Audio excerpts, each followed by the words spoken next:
You ever hear a kid scream through the wind and know in your bones that if you don't move right now, someone's going to die? That was me. January. Cedar Hollow. My 9-year-old nephew Leo tied to a wooden stake like some sick sacrificial ritual while the HOA president, Karen, poured fuel on his boots and called it leadership training. Yeah, that happened. Let me back up a sec. Karen, with her fur-lined parka and lipstick red as blood, stood in front of the HOA, building like a queen addressing her kingdom. Effective immediately, she announced, all children between 6 and 12 will attend our winter survival camp. 3 nights in the mountains builds resilience. What she meant was comply or get buried in HOA fines. I raised my hand, tried to stay calm. Karen, my nephew Leo's got asthma. He nearly died 2 winters ago from a cold snap. He can't. She cut me off with that smug look of hers. Then maybe teach him not to be weak. Or let nature do it for you. Not a sound in the room. Nobody spoke. Nobody moved. Just silence and compliance. By sundown, Leo's name was stamped in red on the participant list. The next morning, a black van showed up. 2 strangers in camo jackets told Leo to pack light. He clutched the stuffed dragon I gave him last Christmas, lip trembling. Uncle, will I be okay? I knelt, grabbed his shoulders. You'll be home before you know it. Stay close to the others. Don't argue. And if anything feels wrong, run. He nodded. I kissed his head. Then they took him. I tried to distract myself that night wine, TV, pacing, but the quiet felt wrong. Then an email hit my inbox. Subject line, Night 3 Update Body. The message read, Congratulations. Leo has been selected for Fire Challenge Level 5. A proud moment for the community. The wine glass slipped from my hand. Red spilled across the desk like blood. My heart went cold. Fire challenge? I didn't think. I just moved. Boots on, axe from the shed, rope tied to my belt. If Karen thought this was over, she didn't understand the kind of man you create when you threaten someone's blood. Leo didn't belong up there. None of them did. 20 kids dumped in canvas tents on frozen ground, no heat, no insulation, just resilience. Karen and her goons barking orders like it was boot camp. One instructor dumped snow on Leo's head. He cried. They called him soft. Took his inhaler for realism. Karen told him, earn your air. By night 3, Leo wasn't talking. He just curled up near a shed, wheezing in silence. That's when Bryn, the ex-military trainer, leaned into Karen and said, the boy's done. Weak. She sipped from her wine thermos. Then it's time. Challenge 5.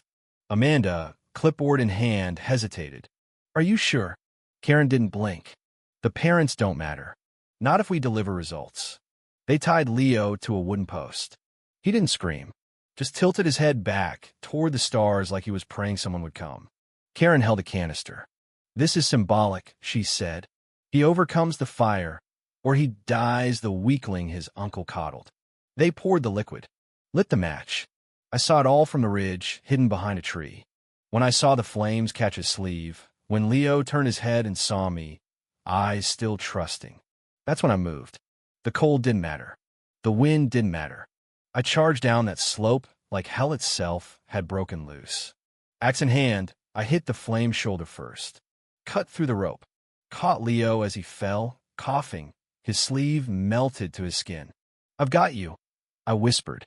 You're safe. Karen screamed from across the clearing. You're interfering with HOA protocol. I stood, axe in one hand, Leo in the other. You tied a child to a post and lit him on fire.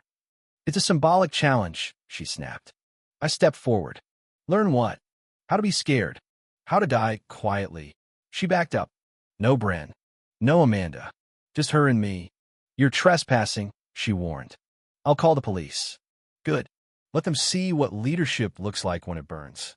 She reached for her radio. I swung my axe. Not at her. Just close enough to make her jump. She shrieked and fell back into the snow. I carried Leo into the tree lean, wrapped him in my coat, tucked him between 2 boulders.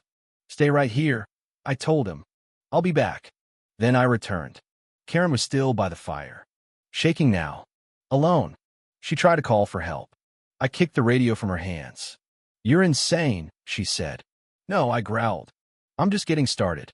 She tried to run. Slipped on frozen blood. I didn't touch her. Not yet. I went straight to the lodge. Found their files, attendance logs, behavior reports, drone footage. I soaked them all in training fuel. Then lit the match. This is for every parent you silenced, I whispered. For Leo. Karen lunged. Screamed. You're destroying evidence. No, I said.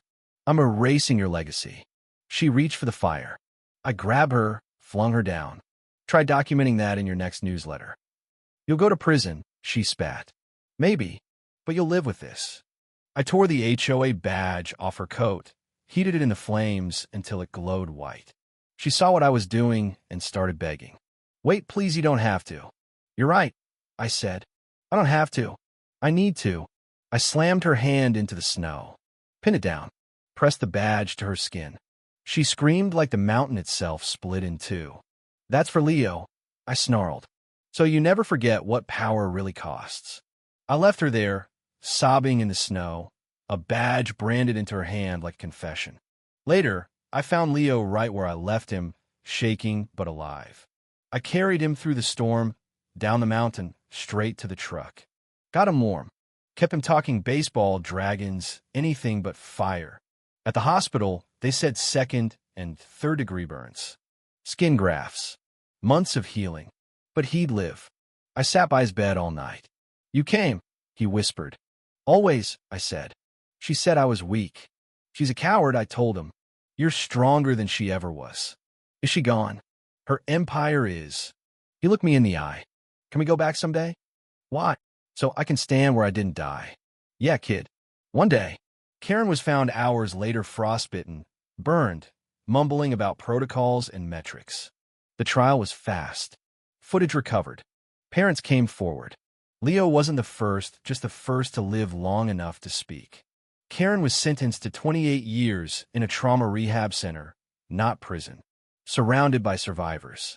Every day, she sees that scar on her hand. Every day it burns. Leo's healing now. He laughs again, draws dragons that breathe fire to protect, not destroy. He keeps one picture over his bed: a mountain, a storm, and a man carrying a boy through fire. He titled it, Survival Doesn't Mean Silence. Some ask why I didn't kill her. Because scars speak louder than funerals. And some monsters need to live long enough to listen. So now, I'm asking you, you reading this, have you ever seen someone abuse their power and stayed quiet? Thought someone should do something? Well, maybe that someone is you. If this story hit something deep, if it made your hands shake or your heart burn, drop a yes in the comments. Share your thoughts. Because when you speak, others find the strength to speak too. Leo made it out. But not every kid does. Let's be the reason. They don't have to scream.